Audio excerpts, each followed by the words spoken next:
এই লা ইলাহা ইল্লাল্লাহর দাওয়াত দেওয়ার কারণে আজকে আমাদের কিছু সমাজের আলেম রয়েছে, তারা রাষ্ট্রীয়ভাবে সংবর্ধনা পায়, রাষ্ট্রীয়ভাবে পুরস্কার পায়। আরেক প্রকার আলেম রয়েছে যারা এই লা ইলাহার দাওয়াত দেওয়ার কারণেই তাদেরকে জেলখানায় ভর্তি করা হয়, তাদেরকে ফাঁসির মঞ্চে ঝুলতে হয়, তাদেরকে নির্যাতন নিপীড়নের শিকার হতে হয়। তাহলে আজকে আমরা কোন কালেমার দাওয়াত দিচ্ছি?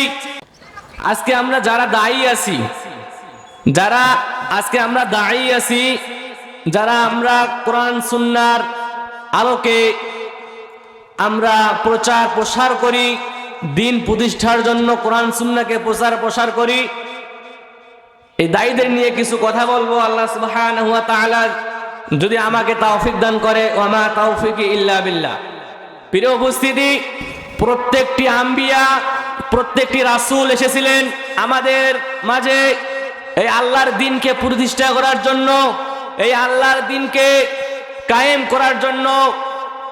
যুগে যুগে আল্লাহ সুবহানাহু ওয়া তাআলা আমাদের মাঝে রাসূল পাঠিয়েছেন, পথ প্রদর্শক পাঠিয়েছেন, যেন উম্মতকে পথ দেখিয়ে দিতে পারে, উম্মতকে সদা সঠিক পথ দেখিয়ে দিতে পারে।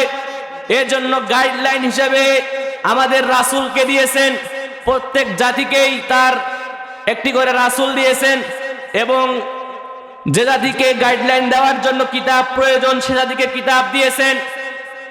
তো আল্লাহ সুবহানাহু ওয়া তাআলা আমাদেরকে পৃথিবীতে পাঠাইলেন, পাঠার পরে রাসূল পাঠালেন যে একটি দাওয়াত দেওয়ার জন্য, যে দাওয়াতটা হচ্ছে লা ইলাহা ইল্লাল্লাহু মুহাম্মাদুর রাসূলুল্লাহ। শেষ নবীর উপর এই কালিমাটি আল্লাহ সুবহানাহু ওয়া তাআলা নির্ধারিত করে দিয়েছেন।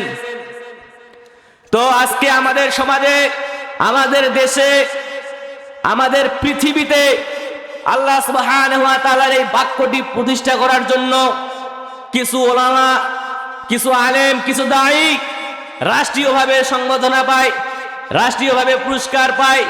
এই লা ইলাহা ইল্লাল্লাহর দাওয়াত দেওয়ার কারণে, এই লা ইলাহা ইল্লাল্লাহর দাওয়াত দেওয়ার কারণে আজকে আমাদের কিছু সমাজের আলেম রয়েছে, তারা রাষ্ট্রীয়ভাবে সংবর্ধনা পায়, রাষ্ট্রীয়ভাবে পুরস্কার পায়। আরেক প্রকার আলেম রয়েছে যারা এই লা ইলাহার দাওয়াত দেওয়ার কারণেই তাদেরকে জেলখানায় ভর্তি করা হয়, তাদেরকে ফাঁসির মঞ্চে ঝুলতে হয়, তাদেরকে নির্যাতন নিপীড়নের শিকার হতে হয়।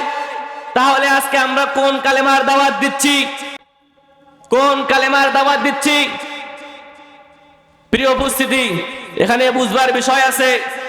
আমরা কিছু শ্রেণীর আলেম রয়েছে, তারা যদি লা ইলাহা ইল্লাল্লাহর দাওয়াত দিতে গিয়ে রাষ্ট্রীয় সংবর্ধনা পায়। আরেক শ্রেণীর আলেম রয়েছে যারা লা ইলাহা ইল্লাল্লাহর দাওয়াত দিতে গিয়ে জেল, জুলুম, অত্যাচার, নিপীড়ন সহ্য করতে হয়। তাহলে এখানে অনেক রহস্য রয়েছে। আমরা আজকে যারা দায়ী রয়েছি এরাই বুঝি না আমরা লা ইলাহা ইল্লাল্লাহর অর্থ কি। লা ইলাহা ইল্লাল্লাহ দিয়ে আল্লাহ সুবহানাহু ওয়া তাআলা আমাদের কি বোঝাতে যাচ্ছেন, এর অর্থটা কি, এর সারমর্ম কি, এটা আমরা আজকে দায়ীরাই বুঝি না। যারা আমরা দাওয়াত প্রচার করি কোরআন সুন্নাহর, তারা আজকে আমরা এই বাক্যটার অর্থটাই বুঝি না।